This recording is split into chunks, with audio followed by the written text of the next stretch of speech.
Okay, so thank you all for joining this morning. My name's Daniela, I'm from Q Energy and I'll be hosting today's webinar. So Q Energy and Energy Systems Catapult have put together this exciting event to talk today about energy as a service and how it is a key piece in a zero carbon future. We will be presenting the insights from consumers as well as the challenges faced. Please can I ask everybody to mute themselves if they're not speaking, and any questions for Q Energy, Energy Systems Catapult or Hildebrand to be put in the chat box or asked at the end of this presentation. We're also happy to email the slides over to those who have requested, and I hope you enjoyed today's presentation. So here is a quick overview of today's event. So we'll be starting with Q Energy to discuss energy as a service and the Energy IQ project, followed by Energy Systems Catapult to give consumer insights and findings, followed by a case study, which again will be presented by Q Energy. So first off, I'd like to invite Vijay Natarajan to talk about energy as a service and the project. Vijay is the co-founder of Q Energy with over 12 years of experience in business development, strategy, operations, and product delivery management.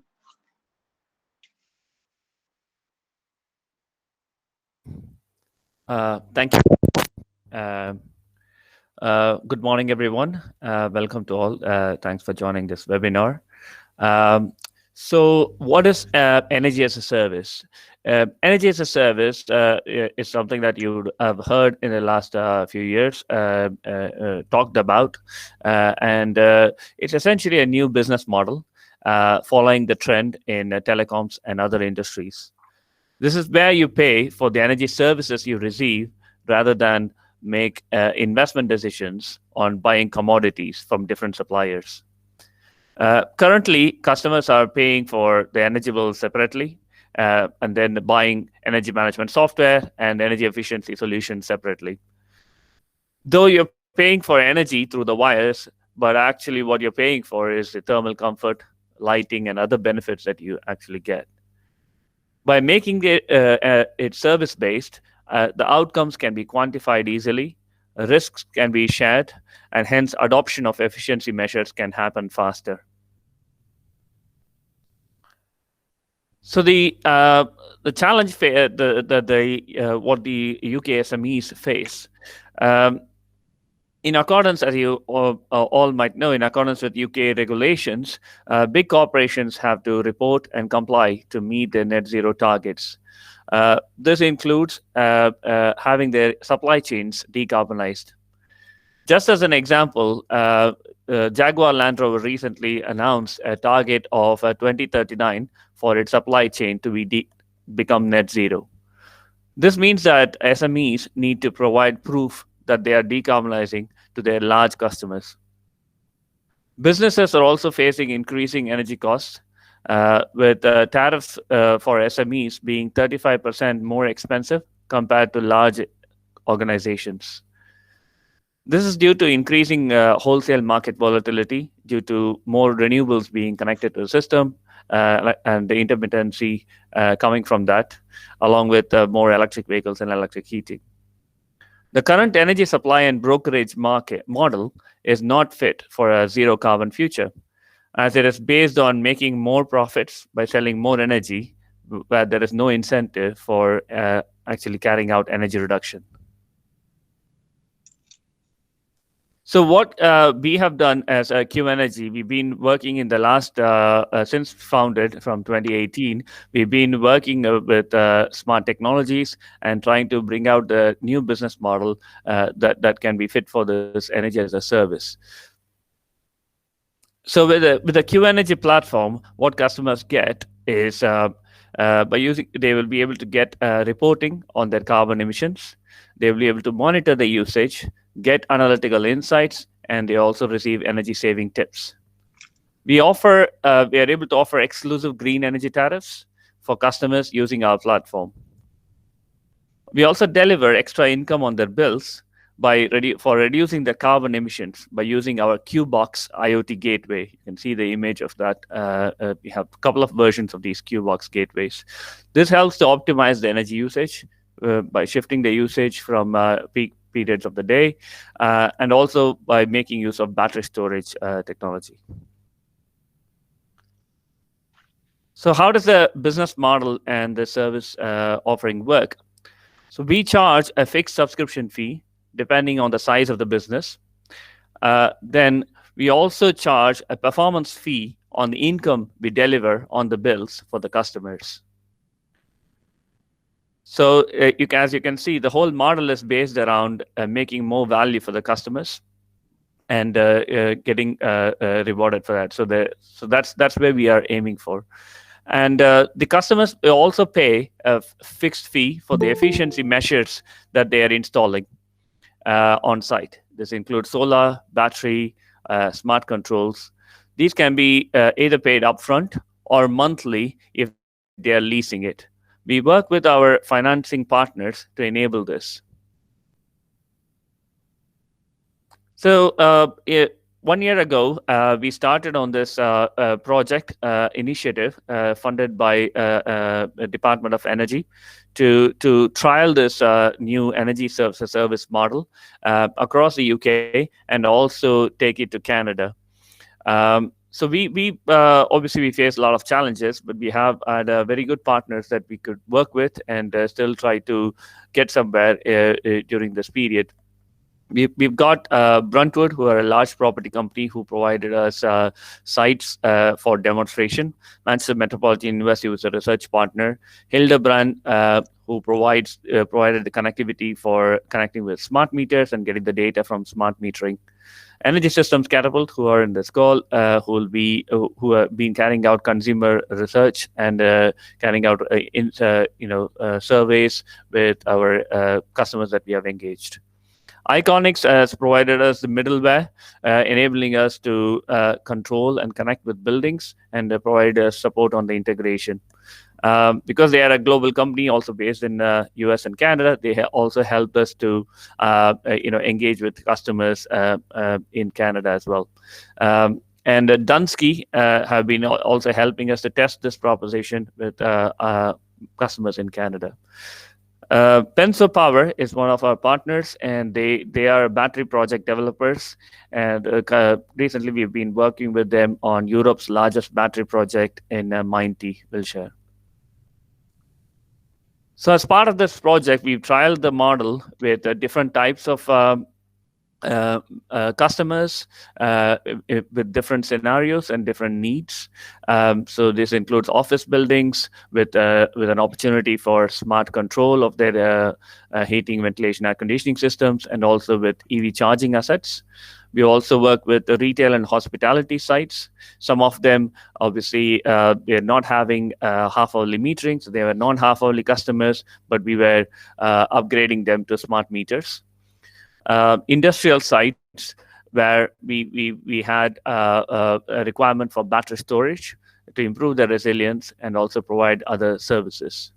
We also had a lot of sites where there is existing generation, renewable generation, where they want to get the more value out of this renewable generation by using battery storage and smart technology. So thanks. You now handing back to Daniela. Thank you, Vijay. Really great presentation there. So next, I'd like to introduce you to Rowan Fleck. Rowan will be discussing customer insights and the findings. Rowan is a senior user researcher at Energy Systems Catapult, specializing in future energy systems and services with over 18 years of experience working as a user researcher. So over to you, Rowan. Hi, and thank you for that introduction. So as Daniela said, I'm a user researcher at the Energy Systems Catapult. And our role in this project was to work with businesses, with users of this service, to understand what they would need from an energy management platform. Because it's only then that we can design a solution that will really meet their needs and then achieve the goal of reducing emissions, because for businesses, their business comes first and reducing emissions is always going to be a second priority. So it's important that we tailor the tool to meet their needs so that it's well accepted.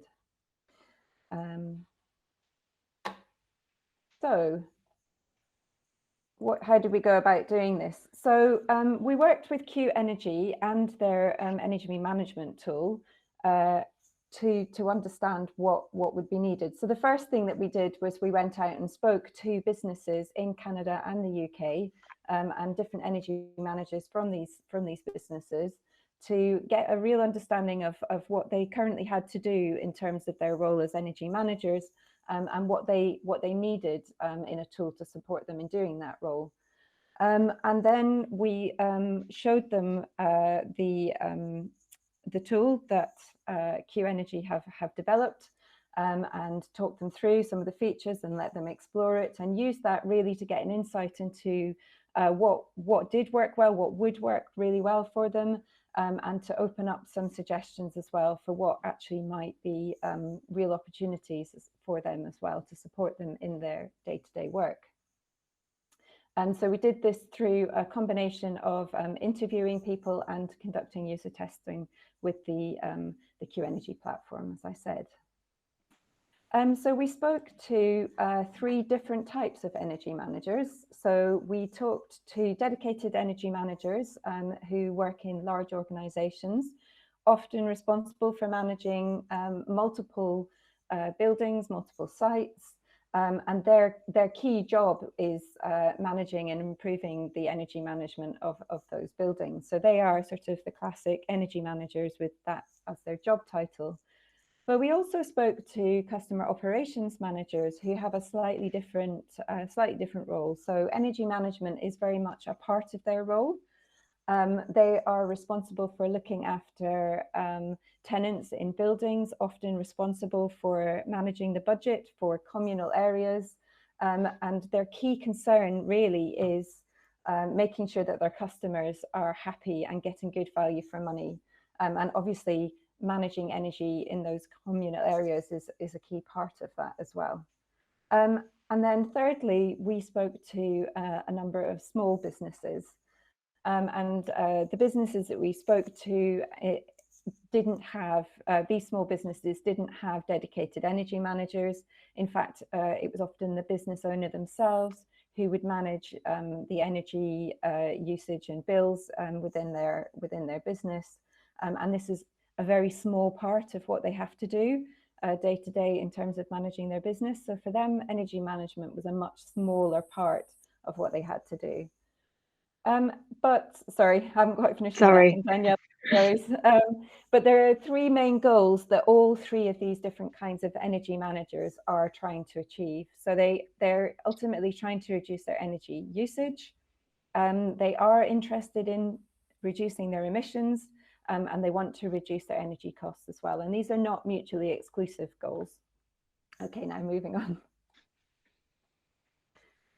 So through speaking to these different kinds of energy managers, we identified 4 key jobs that they have to achieve in their day-to-day work in order to get their jobs done. So the first thing we find is that they need a way of being able to track and monitor what energy use in their building was. So they need good visibility of understanding their energy use so that they can improve it. So in order to do this, they need some kind of an overview of their energy use and how this compares to previous usage, so that they can understand when and which buildings are underperforming, and then they can prioritize taking action to improve the performance of these buildings. They need a simple way of seeing energy use now in order that they can be reactive. So if they see something that is out of a line or something unusual or unexpected, they can act on that immediately. So quick identification of problems, and also knowing how their building is performing now is a really key part of understanding what they can do in the future to improve the energy efficiency of their building. And the other thing that they need to be able to do is monitor the energy use over time. So to know what impacts their energy use, and to be able to measure the effectiveness of any changes that they make.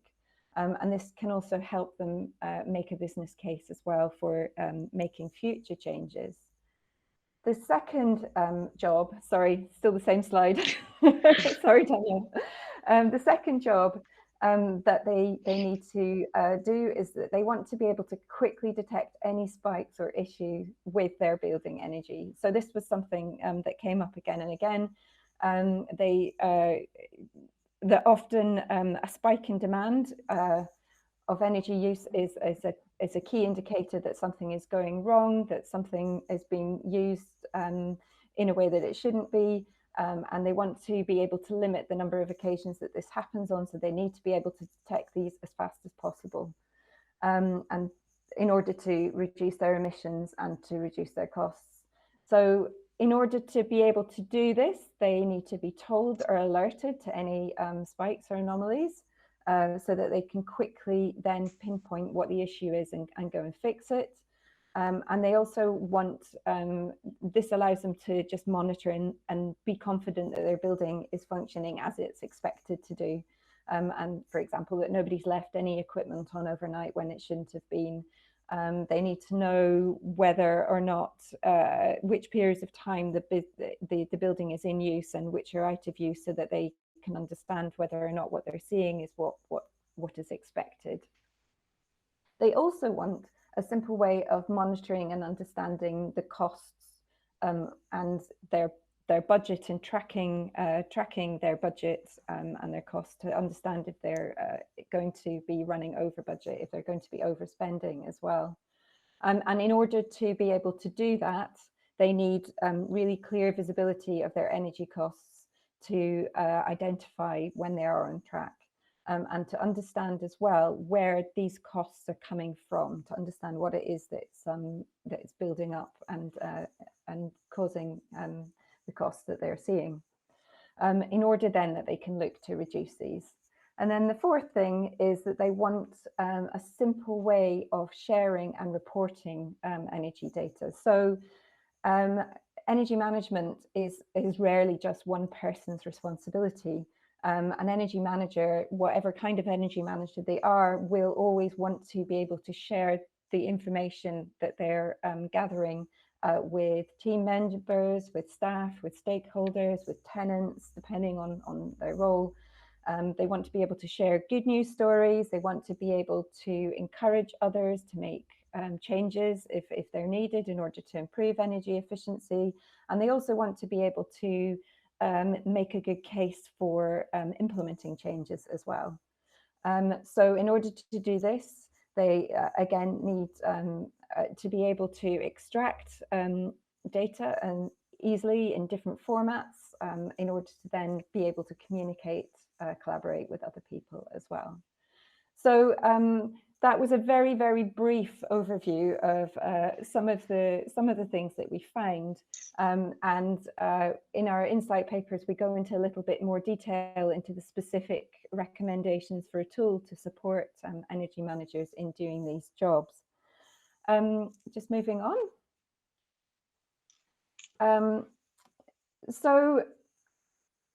Another thing that the Q Energy dashboard does is provides these kind of insights and recommendations to people, to the energy managers, and we asked them what they thought about this kind of insight and recommendation, and actually these were really, really well received by the energy managers. They really valued them because they see them as being a way of saving them time. So they don't necessarily want to, depending on their role, they don't necessarily want to have to be looking at the tool all the time and sort of delving down deep in order to understand what's going on. They want to be flagged and they want to have it raised to them when there are things that really deserve their attention and that there are issues that they should be focusing on. So these went down really well and were very useful to them.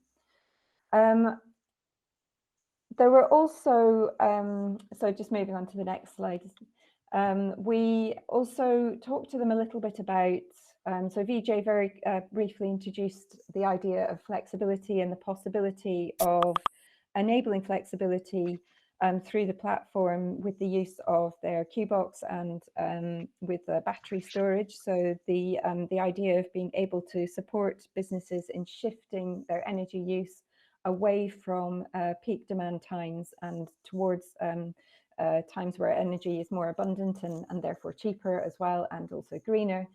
And so we also explored with energy managers through the tool what they thought of this kind of a service and what it would take for them to engage with them. And what we discovered was that there was quite a lot of confusion at the moment around this idea of flexibility and demand side response services, so DSR services. And it often raised a lot of questions, and there was also quite a lot of variability in terms of the level of understanding that different energy managers have of this kind of a service. So, you know, some people have a very sort of vague, low-level understanding, and so they might ask questions like the one at the top, whereas other people have a slightly more detailed understanding, and they have slightly more practical and specific questions. Like what kind of an impact will this kind of service have on my devices, and what happens, so what are some of the intricacies of what might happen if I sign up to something like this. So just moving on, there were three main concerns or three main questions that people raised. So one of the question, or one group of questions really, was around how it works. Another question was around what kind of an impact will it have, and then thirdly, at sort of a lower level, people who have a bit of a deeper understanding wanted to understand really how feasible it was as well. And so we made a number of recommendations as well around how we could encourage and support people in understanding what it would mean for them in a little bit more detail. So how to help the energy managers answer these questions, how we could help them build trust as well in the idea of this kind of flexibility service, in order that they would be willing to try it, and also to allow a certain amount of automation as well, so that they would be willing to allow a service actually to take a bit more control and really to take the best advantage of what is possible to offer them as well. So yes, our main recommendations around this were a number of ways that we could or a tool like this could help build trust with consumers around what this might mean for them. So just moving on. So really, that was a bit of a whistle-stop tour of some of the research that we did and some of the findings that we made. I haven't had time, unfortunately, to go into loads of detail about the specific recommendations that we made, but we did make a number of recommendations, and we've outlined both our learnings. So what we discovered about what energy managers said that they wanted from a tool, and also some more specific recommendations off the back of that, which are available in these three publicly available insight papers. They are not quite yet publicly available, but they will be very soon via our website, and I'm sure that we can make those available to you as well when they are available. And so Q Energy have already started to take some of these learnings on board to improve their tool, and are hoping, or we hope as well, that they'll be able to build on that as well as they go forward and to develop their service proposition. But we would also hope that these insights could help other energy service companies and developers, designers as well, to design tools that will really work for non-domestic customers. Thank you. Well, thank you very much for that insightful presentation, Rowan. Can I please just remind everyone, if they've got any questions for the panelists, to pop those in the chat box, and I'll get over to them at the end of the presentation. Now we're going back over to VJ, who will be presenting us with some live case studies. Thank you, Daniela. Yes.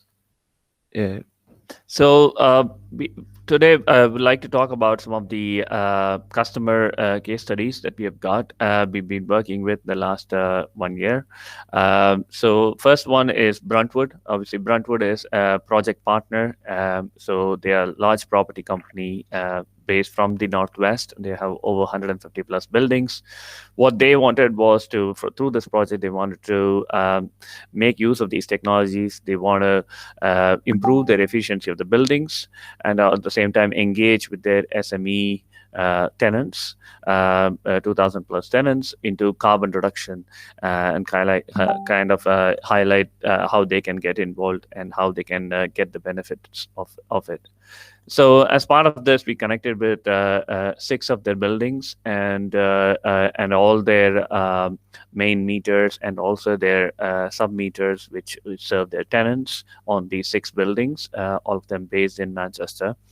So here is a snapshot of from one of the buildings. So all the buildings we started with looking at just the energy insights and the basic efficiency measures. And then on top of that, we started, because we have deployed the Q-Box on all the 6 buildings, connecting with the main building control system. So we were able to look at flexibility, how much of the demand can be shifted from peak periods, and what are the benefits of that could be. So we control one of the buildings called Block Building in the Manchester City Centre, and by controlling the Mitsubishi HVAC assets in this building, we were able to get about 10% of savings on the energy costs, and also about 14.27 tons of carbon saving overall for the building. And this was achieved by shifting about 56% of the peak demand. So this obviously is a unique model for larger landlords with multiple tenants. But the idea was to demonstrate with Brentwood and then get the insights, and so that we can take it to other customers. Next. So here's a case study with a brewery that we're working with in Cheshire. So they are a smaller brewery with a usage of over 100,000 kilowatt hours. They already have an existing solar on their roof, which they installed last year. It's a 48 kilowatt solar panel. But what they were looking for was to monitor the energy usage in detail, in granularity, and also look at whether to use all of their solar energy, because they could see that a lot of the times they were not making full use of the solar. So by again first looking at the energy monitoring and looking at the solar generation data, we put some monitoring for the solar, and then we were able to find out how much excess generation was available, and we sized the battery storage system, 5 kilowatt 12 kilowatt hour system, and because their energy contract was also up for renewal, so which means that we could, once we started initially with the dashboard and the service, but then because their contract was up for renewal, we were putting them on a smart tariff through Q Energy. So this is a exclusive green energy tariff working with our strategic energy supply partner, which means that we are able to deliver do the smart trading with the battery by charging the battery from the solar and avoiding usage from the grid at peak periods and whenever the pricing of the market increases. So by doing this optimization, so they were able to, first we put them on a fixed tariff, so they get an immediate saving on the bill. On top of it, by doing the smart trading with the battery, they could get 400 pounds of extra income on their bill. And we were also able to save from the excess energy from the solar, could be saved instead of going back to the grid. So this was an example of the battery storage installation with the customer, who also switched the tariff as well. So this one is a case of a mid-size office building in London. We've been working with since May this year. So they have over 946 megawatt hours of usage per year. Their objective was to improve the efficiency of the building and showcase their commitment to net zero. And for them, they had 4 other sites as well, but they already had an energy contract with an existing supplier, so we couldn't do the energy contract switching. But what we intend to do, started to do with them, is to deploy the smart box, connect with the main meter data, and also understand the operations of the building by connecting with their BMS, building management system, and collecting the data. So by doing this, we have already started to achieve some efficiency savings, projected to reach about 7.5% of the bill, of a 272,000 pound bill. We are able to achieve a savings. So by doing that, they get about 16.5 tons of carbon savings. We are also modeling the flexibility on the building. So we will be activating the flexibility, but the key point is they won't be able to get the full value from the flexibility or the demand shifting till they switch their contract through us. So that's what we are working towards with this customer in London. So the beyond this project, what we are engaging with a variety of customers across the UK, mainly focusing on office buildings, hospitality, care homes, and industrial sectors. And the customers that can benefit from this kind of energy as a service model that we are proposing are the half-hourly customers who have automatic meter readings, so we can connect to them and get the data into our dashboard. There's also a majority of micro and small customers with non-half-hourly meters who are part of the smart metering rollout from the government. So we then speak to the existing energy supplier, or if they're switching contract to the new energy supplier, to get them upgraded to a smart meter. And then we are able to get the data real time into our dashboard so that we can start making these recommendations for efficiency. So the people who can benefit in general are businesses who are really interested in reducing their carbon emissions, customers who have within the 1 year of their contract end date to get the full benefit from the smart trading and the smart tariff. But customers can still start with energy management services, and then along the way, they can switch to the smart tariff. So in summary, what we want to say is we have developed this new energy as a service offering for business customers, business energy customers, working with a variety of strategic partners, including energy suppliers and other partners. And Q Energy platform, we are trying to provide a powerful tool for real-time management of energy assets within your building and other external assets like battery storage. We are also looking for partners to collaborate and co-create value. So if you're a project developer or a solution provider, we would be very much interested to speak with you to work together and take the service model to more customers. So if you're a customer, the next steps are it starts with energy data collection. So it starts by us speaking with your existing supplier, getting the energy data, and setting up the dashboard, looking at the existing bills, and doing a bit of a bill validation. We organize a site survey as per the needs, and once we start with that, then we look at, we come back to you with a carbon scoring and a report. So look at what are your carbon emissions and what are your targets, and what are the measures that you can take, whether it's improving efficiency or having on-site renewables or optimizing your usage different times of the day.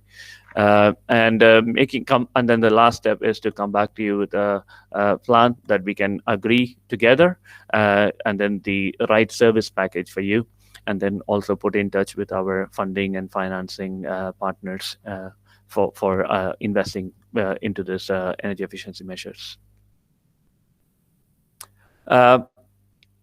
I think thanks a lot for listening, and I'll give it back to Daniela. Please get in touch. Our contact details are here, and the website is qenergy.ai, and feel free to get in touch with us.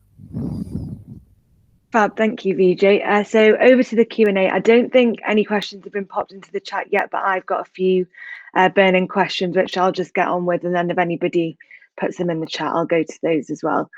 So the first one I've got is for Q Energy. So are you able to compare energy tariffs in the market like traditional energy brokers? Yes, thanks, Daniela. I'll take this one. So yes, when you compare to the existing energy brokerage providers, what we are trying to do is we also have the service. We can do the comparison across the market, but we also work with certain strategic supply partners because we need to be able to enable this smart energy trading happen. So we have set up that arrangement with 3 providers at the moment, but we are looking to expand on that. But we can offer the smart tariff in summary is with only these strategic supply partners, but the normal fixed tariffs we can do with other suppliers as well. Fab, thank you. And then this one's for Energy Systems Catapult. So from the project and the engagement with the customers, did you find that they had an interest for carbon emissions or the costs? Yes, certainly some of them did have an interest in reducing carbon emissions, as well as saving money through making changes. So obviously, for most businesses, one of their key concerns, or their key concern, is the business itself, and making sure that their customers are happy. And there are lots of concerns about making sure that there aren't going to be any disruptions that are going to detrimentally affect their customers. So the heating's not going to suddenly go off, and that kind of thing. And obviously, cost of making changes is a big thing. But yeah, a lot of the people that we spoke to were very keen to be making changes that they knew were also beneficial to the environment as well. Amazing, thank you. So Alex has just popped a question in the chat for VJ. Could you please expand a bit further on the business model, i.e. is the Q Energy subscription service in addition to the normal license supplier billing? Yes, thanks, Alex.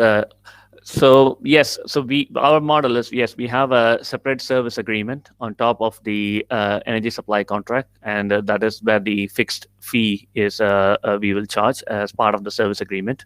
So this is essentially it'll be compatible, or actually less than, what energy brokers charge. So again, this is something that is hidden in the bill, which it can be from 0 pence to 0.5 pence to 2 pence on the bill. That's what the current average brokerage charges are there on the bill. So instead of linking it with the unit of energy and embedding it into the bill, we won't put the commission on the bill, but instead we are charging a fixed fee, a service fee, and provide the dashboard as part of the model. Fab. Hopefully that answered your question, Alex. Another one for Q Energy. Do we need to install efficiency measures before we can go for the services that you offer? Yes, on that, so like I mentioned, we have different packages. So people can just start with a basic package without any efficiency measures installed. They can just have the dashboard and get the carbon reporting and energy management as part of that. They can switch to, they will still get the exclusive smart tariffs as part of that. But they can also go for other packages where it can be with the battery storage. We call that impact package, or the next package is called enhance, where we provide the smart box for controlling the building assets as well. So those are the packages. So so customers can start on the basic package, and then they can look at what efficiency measures they want, and then take it from there.